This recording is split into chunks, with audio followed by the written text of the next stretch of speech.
Coming to you from the studios at the Illinois Rock and Roll Museum on Route 66, it's the Rock and Roll Chicago podcast. Rock and roll Chicago, rock and roll Chicago, my hometown. Well, I was born in the city, gonna rock the city, Chicago. Chicago rock and rollers are the best here around. Hey, everybody, it's Ray the Roadie. And this is Hollywood Mike. How's it going? I'm doing good. How you doing, Mike? I'm doing pretty good. That's good. Who'd you bring us? This week, brought you Stereo Fi. Stereo Not Fi. to be confused with the Hi-Fi that Mom and Dad used to have. You know, I tell that story every single gig about the old hi-fi. Do you? I do. You can tell me again? Story for another time. Okay. I'm willing to listen. Because this is about Stereo Fi. I've got nothing but time. Okay, go ahead. Alrighty. So who's joining us today? Let's pretend that it's our first day in school in the 6th grade and you're introducing yourself to the class. I'm Jeff. I play drums for Stereo Fi. My name is Ben Fosco. I sing lead vocals. I do rhythm guitar and congas every once in a while, I guess. Yeah. My name is Brendan English. I play bass, mainly backing vocals. He's the screamer in the band, so. Screamer. Oh, everybody needs a screamer. That's right. So where did this? He threw me off when he said Brendan because that's B-Man. Aha. For sure. My nickname is B-Man. Okay. So. Yeah, it took me about a year to learn his name. No joke. I think our original singer still calls him Brandon. Yeah. Is it because of a stupid incident? Because that's normally how you get a... I got it and it just stuck. I got it probably when I was just getting out of high school. Someone just started calling me and everybody around the neighborhood started calling me it and it just stuck. And then I started introducing myself as because I'm like Brendan. They're like, Brendan, I'm like B-Man. Just call me B-Man. because they're like, oh, I heard you. Because Brendan was too hard for them to pronounce. Too hard, It's what it yeah. was. I guess. Is it the public school system we were in? He wasn't a great speller growing up. Correct. You know, you never know. I assumed it was because of his name, but sometimes you get a nickname because you did something stupid. I don't That's know what right. that would mean. You never know. So, where did this all begin? How does Semper Fi? Wrong one. Stereo Fi.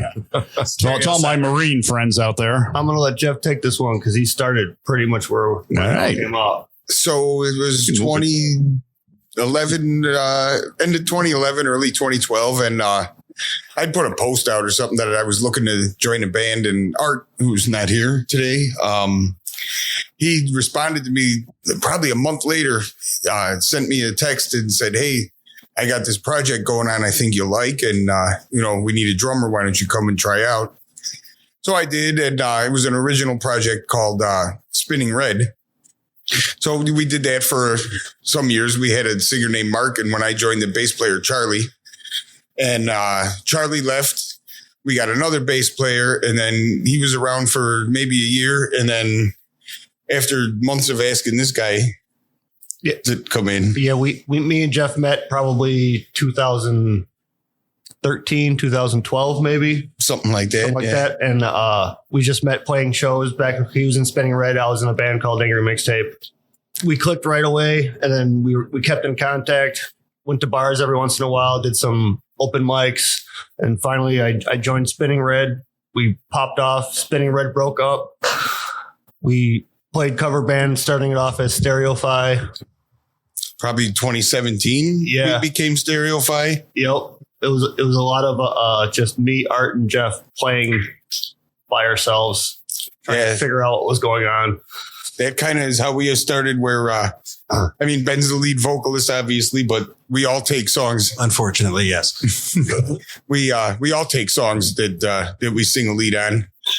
And whoever, when we come up with a new song, whoever sounds best at it, that's who gets it. That's a pretty good way to do it.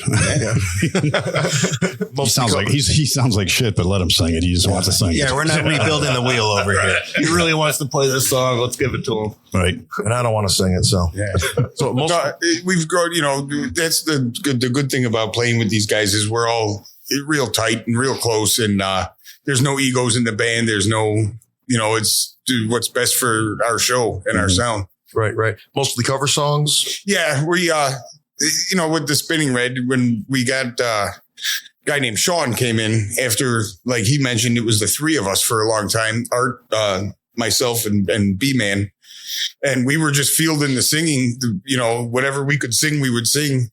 And then this guy, Sean, came along and good singer, guitar player. So we added that second guitar with him and kind of he knew a bunch of covers already. So he came in and said, all right, well, we can learn that and let's learn this. And that's kind of how it took off. Yeah. Where are you guys all from? I'm originally from Hoffman Estates. I live in Crystal Lake now. Okay. A little bit up north. Yeah, I'm from Chicago, Right. all the way. Yeah. Also myself, Northsiders. Right. So you guys tend to play over on that side of town, or are you playing all over the place? We tend to do better there or in like little northwest suburb, Mount Prospect, Des Plaines, Yeah, we try to cover just about everywhere. We're not afraid to play out wherever we need to or where the demand is. How many gigs you guys doing a year? We've been on a good roll. Over the summer, we were having 3 a month and, twice a month. Now we just had one Saturday. We got one coming up February 18th. So we're pretty steady. Where's that? Because that's about the time this podcast is going to come out. You might as well do a shameless promotion of yourself. Shameless promotion. Shameless self-promotion. That's going to be at a bar called Tony D's in Elmwood Park. Tony D's in Elmwood Park. Okay. Yeah, it's on Belmont, a little bit east of Cumberland. Okay. It's actually going to be Jeff's birthday show. So it's all right. going to be a little. So February 18th. How old? So 40. So people can bring gifts if they'd like to. Yes, they could. That's good. And Tony D's, by the way, we're looking for sponsors. So we just mentioned your name. So tag you're it, man. That's right. Give us a call. What are some of your favorite songs that you like to play or bands that you like to cover? Definitely like Led Zeppelin.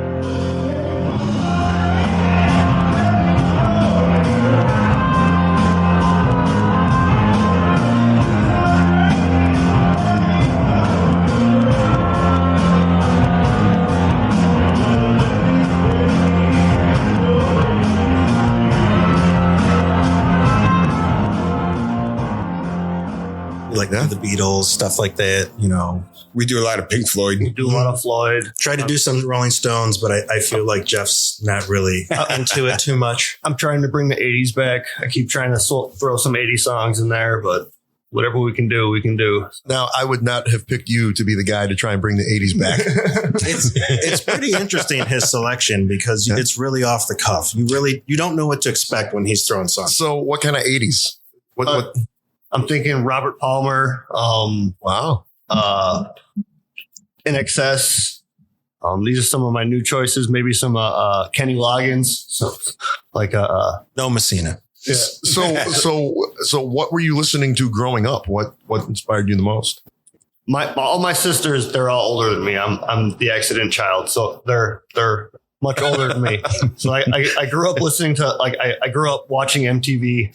Like that I had to wake up early to watch my Transformers. So I mean it was MTV all day as soon as they woke up. So it was Poison, Warrant, Billy Idol. I mean it's all the 80s AC/DC. But when Metallica actually came out with one, I mean with a video, so it was all hair metal. Hair metal. And isn't that metal. amazing that stuff was called metal back then? Yeah. It's scary when you compare it to today. Well, there was it's really funny. There was actually two classes. There was glam metal guys and there was heavy metal guys, and that they could not mesh because No, not at all. No. But the stuff that they called metal back in the 80s would be like Matchbox 20 today.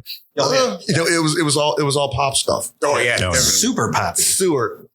But that's complete. The bands that you guys listed right now were just completely different in coming up with stuff like In Excess and Robert Palmer and things like that. Yeah, exactly. But that makes sense because you're a bass player and those have funkier bass lines too. The harder bass lines, right? Mm-hmm. Right. Focal point. Right. What about you? What do you mean? What about me? Well, you can pick whatever it is like you like to talk about. All right. Well, I'll talk about how I got into the band, where before they went through a couple different frontmen, and then all of a sudden, I've known Jeff since high school, since we were about 14 years old. Yeah. And, we've never been in a band together until this. We've always played separately. We've always gone to each other's shows, and then all of a sudden he came to see me do covers at a small bar in the city on like Lawrence Avenue called Leland Tap. And I was in a band called Wireless Waffles. And for the record, I did not pick the name. But right. I do enjoy the name.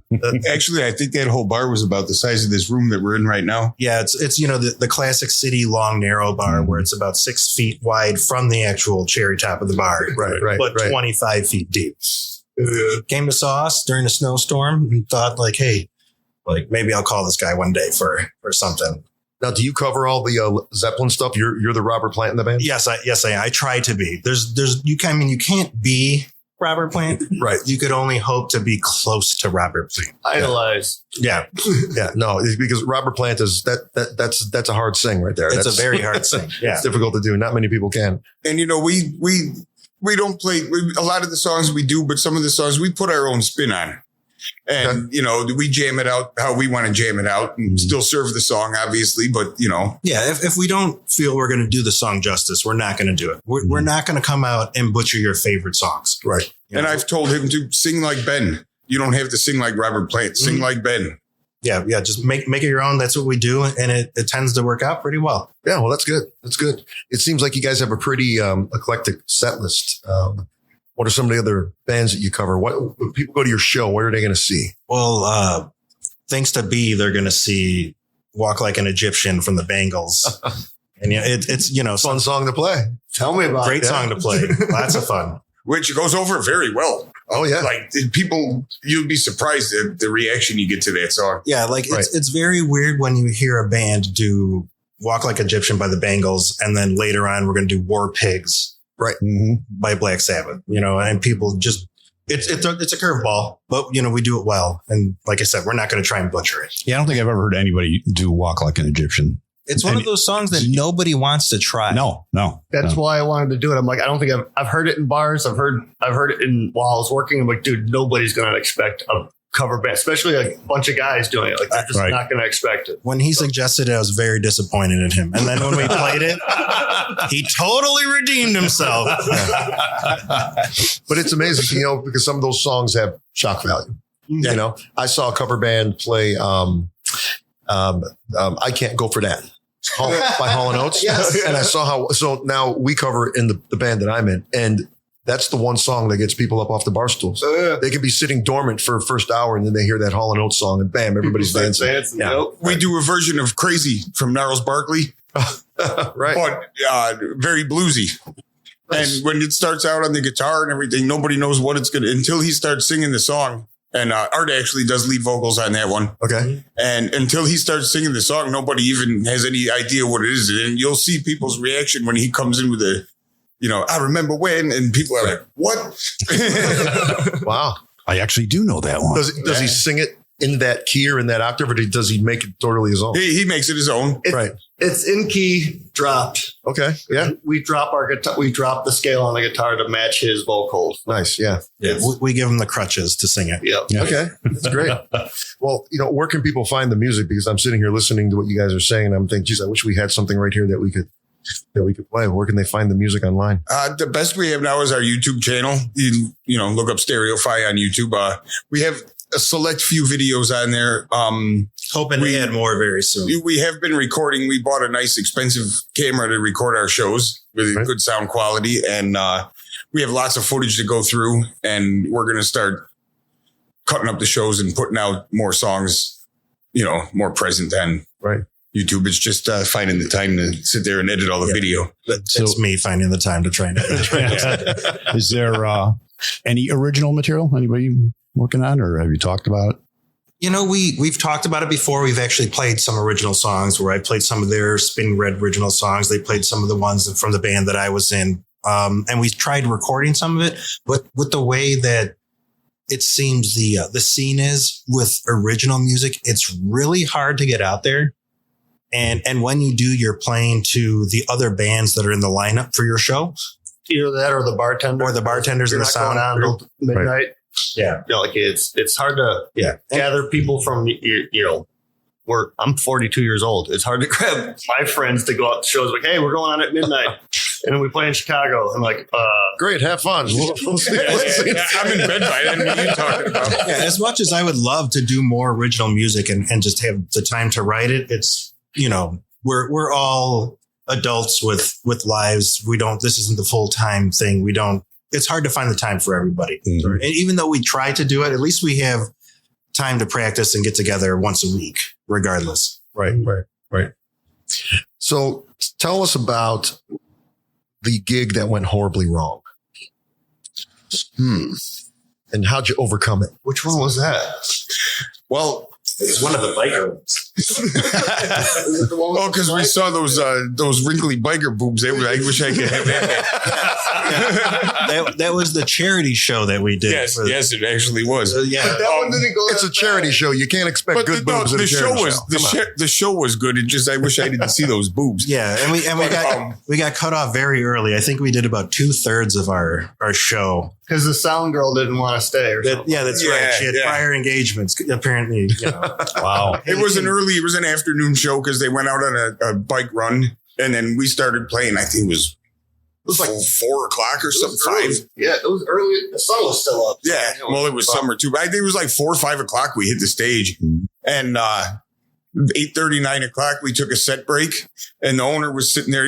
Buddy of ours, the owner of the bar, and I went up. Hey, Nick, you want us to do another set or what? Everybody seems to be hanging around. He said, yeah, get up. And I got to go. And like, okay, well, everyone's on fire, but you then, I guess. talk about the single person being the buzzkill for the entire crowd. Yeah, no kidding. Wow. And so this was just like a poker run or a charity run or something like that. Yeah, something like It was that. like a birthday or something. Father's like that. Day or something like that. It was a memorial for somebody. That's right. That's what it was. Yeah, that's what it was. So, hey, you turned it around because you probably just hang out and had a couple beers and took off. But the worst show that I could remember, and it was even before he was in the band. It was Spinning Red. Yeah, we don't touch that. It was Spinning Red, and I believe it was my first gig with the band, and we were playing at Sylvie's Lounge in the city. I forget exactly where it is right now. I believe it might be on Irving Park, but don't quote me on that. And we're playing, and the bass player, Charlie, knocked in the Art's guitar, knocked him out of tune. He didn't have his tuner pedal, or the battery died in his tuner pedal. So instead of taking a minute there, That's why you always plug it in, boys. the bass Boys player, and girls out there. the bass player started tuning to him. Rack them out. Okay. So now everybody's out. And I'm back there playing drums. It's my first show. I just learned all these songs that these guys wrote, and I'm back there like, hey, I'm doing a damn good job. This is great. I'm remembering all this stuff. And afterwards, I'm like, oh, that was good. And they're like, what were you listening to? I'm like, I don't know, man, but I thought it was good. What show were you at? Yeah. See, you didn't realize that you guys were a jazz band. Yeah. Here's a tuning no one's ever heard of. Right. All right. So let's flip it around. That's the worst. What's the best show you guys have played together as a band? Together as a band. What do you got, B? Like 3 of us. Dude, that show we played on Saturday was pretty epic. Yeah. I mean, That was a great show. That was a really good pretty show. epic.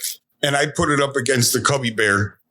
The Cubby Bear was an amazing show. But And that was before Ben was in the band. I think you guys are stupid because I was in the crowd at the Cubby Bear show.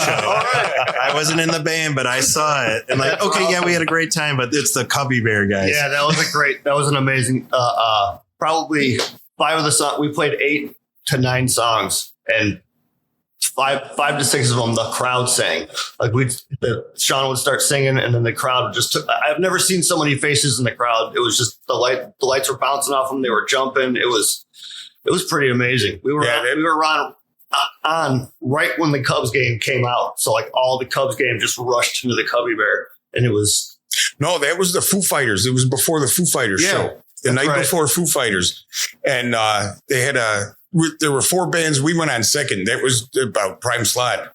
But wasn't the Cubs playing across the street? No, they were playing out of town because they had the stage set up for Foo Fighters. What was all the blue shirts I saw that just rushed in when we came in? Probably the acid you took. But no, that show was amazing. But on Saturday, we played Richie's Lounge in Schiller Park, and small place, but it was packed. And Remember we got like 4 or 5 inches of snow that night. we thought we'd be playing to the bartender. Like we really thought it was going to be The like, bartender and the one local that is dedicated to that bar. yeah, like Right. we thought, and like probably 50 people showed up.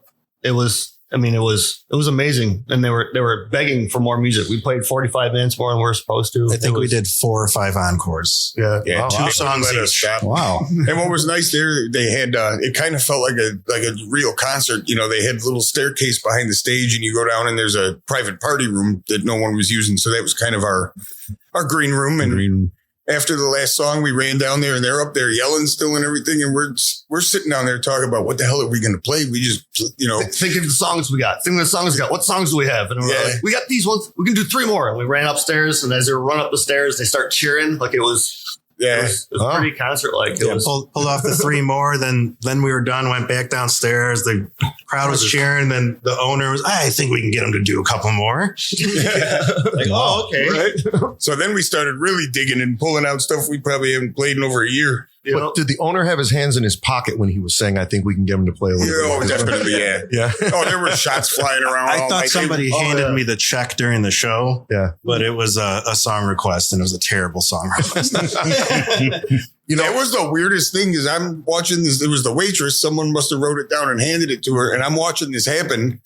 And I'm thinking, is she trying to give him his bar tab while he's in the middle of singing a song? Like, I don't think Jay drank that much. I thought he was giving you money. That's what I thought. I thought it was the paycheck for the show. I was like, we got paid. We're walking away. what was the song request? what was Gin Blossoms, Jealousy. Yeah, when you hear what we're playing and somebody comes up with that, I'm like, what show were you just at? Were you in this bar for the last 3 hours? Because I don't think you were. Well, you should have made it your own. Come on.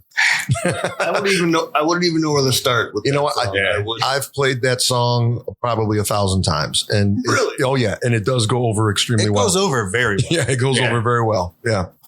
Maybe we'll look into that. we try to do songs. We try to pick our songs based on the, like, Crowd appeal. not that, but you don't want to play the songs that every cover band in a bar is playing. You know, you go see one, you see them all. We Right. try to pick a little more obscure, but not so obscure that people go out and smoke a cigarette when you play it. We do Pigs from Pink Floyd. We do There's been Green-Eyed Lady. Green Eyed Sugar Lady. Loaf. Oh, really? Wow. Yeah. there's been set lists we've written, and as we play, and I'm like, we'll scratch this next song, we'll put that on the next one. Let's set, like, we've changed set lists in the middle just because the crowd of how they were at. Yeah, in the middle of the crowd, you look at the next song, you're like, no, that's the wrong time to play that. That's- Well, you have to. It's Yeah. not a set list. It's a It's a suggestion. suggestion. Yeah, it's a Right, list. right, Yeah. right. You call audibles and everything when you have to. That's good. I'd ask for like Captain and Tennille. Oh, perfect. Oh yeah, yeah. If it's friends of mine, I'll give some kind of off the wall request. Yeah, I hear Captain and Tennille's the new Freebird to shout out. The Pina Colada song. What's that called? Is it called That's the Pina Rupert Colada Holmes? song? Yeah, that's Escape. It's called. It's Escape. That's what I it is. tried pulling it off in a believe it's previous called- cover band. I'm going to let you know it does not go over well. I believe it's called Pina Colada Berg. Pina Colada Berg. All right. Wow. So, what about a little bit of your background before you guys all got together before Stereo Fi was come to fruition? What were you guys doing? What were you playing? Before Spinning Red, I was in Angry Mixtape. It was just a 90s cover band that started off in 2010, I would say. Like we just wanted to play 90s grunge, just strictly 90s music. So we were thinking, name of the name is you make a mixtape. That's what it was big in the 90s, was making tapes of everything you heard on the radio. So Right. we called ourselves Angry Mixtape because we played strictly just heavy grunge music. And before that, I was in a punk band, several punk bands that, I couldn't even give you the names of them. But I started playing bass when I was 17. I asked my parents for years for a guitar, but they didn't think I had devotion to music. So I never got it. They'd be like, oh, we got you something. Look at me now, Dad. Yeah. Bring me up a hockey stick. And I'm like, oh, I thought it was guitar. Do you think you're going to All right. spend the rest of your life playing music and fooling around? Yeah. Look at me now, Dad. Yeah. So I finally got a job when I was 15, bought a bass when I was like 17, started messing around. I didn't take lessons. I'm all self-taught. I didn't actually start learning the guitar until I met Art. Art taught me the neck, taught me where all where the keys are, where chords were. I'm 10 times the musician I was when I joined Spinning Red, or before I joined Spinning Red. Like, it was, I can't even, it's. And now if I play with a different bass player, it's weird. Yeah. Yeah. I mean, Even damn near 10 years I've been playing with this guy, so we know each other in and out when we're playing. Right. And he knows when I'm about to screw up. I know when he's about to screw up. We cover for each other, you know, and I play with other people and I'm looking at him like, oh yeah, it's not B over there, you know? Yeah. Playing with different drummers is different because everyone's got a different. It's almost relationship wise when you have a drummer. It's because I'm always listening to him, always counting on him, you know. Just Somebody at the door? That's it. Santa? and if he's not on, I know he's not on. I'm carrying it, and he'll look at me, and I'm like, "Yeah, that's you." And the same with me, you know. Like it's we gather each other well, but when we play with other drummers, you know, they tend to be cocky and think that you're the one who's off. Should the rest of us leave the room? Put you guys in alone time? Hey, you could. That's my buddy, man. Yeah. So, are you a singer first or a guitarist first? I would definitely say I'm a guitarist first. Okay. Even though I'm not well versed in the guitar, I'm strictly rhythm. He doesn't want to make it cry or sing. I don't want to make it cry or sing. No, but that's where I came from. As I was always a rhythm guy doing backup vocals in the previous projects I was in a couple just random bands like called Purple Monkey Dishwasher. Yeah, great name, right? So he said he didn't think of the wireless waffles, but I'm starting to think there's I did think of that one. I did think of that one. the common thread of There's these weird definitely names. a thread there. Yes. Oh yeah, it's the inspiration. But you know, like I was always reliant on another lead singer, and they tend to always double as the lead guitarist. And at some point, like I think they have too much power in the band. So, you know, what they say goes. And I don't want to be like in a band that's I don't want to be in Ben Fosco and the others. You know, I want to be in a band where we're all together. We're all doing the thing. So at one point I was like, you know what? Screw it. I'm going to sing it myself. Sure. And then, you know, I went into a couple original projects called Avocado Llama and 13 Stellas. I'm JD Power and Easy Associates. Yes, right. Yeah, exactly. You know, so when they actually brought me in, I was like, well, you know, guys, I don't feel I'm a true lead singer. I feel like I'm part of the band. I'm more rhythm guitar that just so happens to sing lead. You don't need that ego in there to just disrupt things. That's why we gel. Are you paying attention? I'm listening. Okay. Are you writing this down, Mike? Please. I'm listening. He must not be a good singer because he's That's exactly right. If you want mediocrity, I'm right here. Every time he shows up at practice, you can see the look on his face like, man, I'm surprised I'm still here. I definitely get the imposter syndrome. You know, I'm actually like 3 kids in a trench coat. Yeah. all right. Next. Ouch. Just because you're quiet doesn't mean we're going to pass you by. Oh, see, okay, we've did anybody, huh? Oh, I'm sorry. Did you say he's the quiet one? Seriously. That's because the activity's underway here. But yeah, we won't talk about that. So I started playing drums probably I'd say around 10 years old. I actually saw the movie Song Remains the Same and at about 8 or 9 and saw John Bonham solo and was like, yeah, I want to do that. You know, I watched him do it. I'm like, yeah, that's what I want to do. And here I am 30 years later and I still can't do it. But no, I've been in lots and lots of different bands growing up and just I love to play. And honestly, that's, you know, I wish that I was making a living at it. I wish that it was my thing, but it's not like that anymore. It's not like it used to be. I think I always say there's no more rock stars. Dave Grohl's the last one. and yeah, I've been in and out of lots of different original projects, cover projects, you name it. And once I started playing with Spinning Red and Art, and he's such a great musician that he's trained, he's, you know, schooled, and he pushes you. I mean, he really does. He don't let you get by. If you're playing something just okay, he doesn't let you get by. He'll stop the middle of the song and tell you what you're doing. And I mean, it comes sometimes you get frustrated. He'll get you mad. Yeah, you get mad, you know, and we love each other, and we'll say mean shit to each other during rehearsal, and then we laugh and have a beer afterwards. Like, yeah, I know I was messing it up, and it was making me mad, and then you saying something making me more mad, you know. And but he's so talented that like during the breaks he's playing Mozart or like Bach on the keyboards. Yeah, really. Wow. Yeah. Well, there's always one person that's basically the unofficial musical director of every band. Yeah, I mean, it's usually pretty easy to spot when you're watching. You just know which guy is running the whole show. And he, you know, he drives us all. He drives us all to be better. And, you know, in the 10 years, 11, 12 almost now that I've been playing with him, I look back at some of the stuff I did, even our album that we recorded, and I listen to myself play now, and I listen to what I played on there.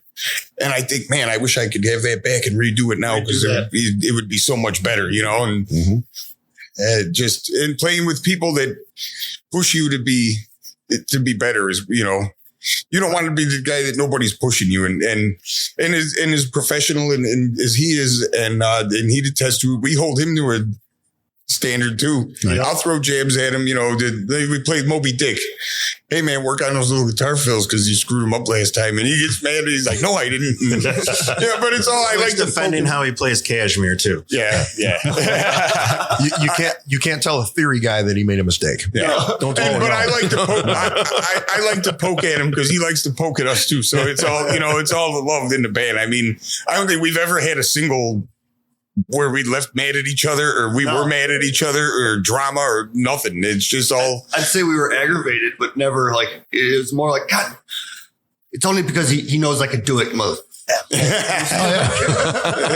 Right. It's nothing. Right. It's nothing personal. He's just trying to make you better. Yeah. But you know what? And then it reflects on our show, and it reflects. It makes you practice more. It makes it. That's all he wants. He just wants it. Yeah. Because I don't want it either. He's like, you don't want to go out there and play like shit, do you? I'm like, I don't. All right. And no matter what you say, everybody's got a little bit of an ego. Yeah. And when somebody bruises it a little bit, we get pissed. Exactly. Yeah.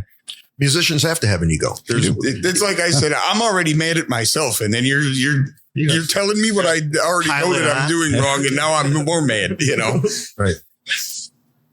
Just cry. Yeah, that'd freak him out. You know, I've tried that, and he has no sympathy. Curl up in a ball on the floor and just, huddle like that. No, he's like, what are you crying now? Yeah, I had to pick him up. Crying in music. So for this year, and you guys all have day jobs. As a lot of successful bands in the area, do. They're not making their living doing this, and you guys are definitely at that point in your lives where you're not relying on this. You're not looking to get famous, I guess, is the best way to put it. Oh, so, no. If I was relying on this for a living, I'd be living in your bushes, man. I mean, that's you. That's that Russell. That's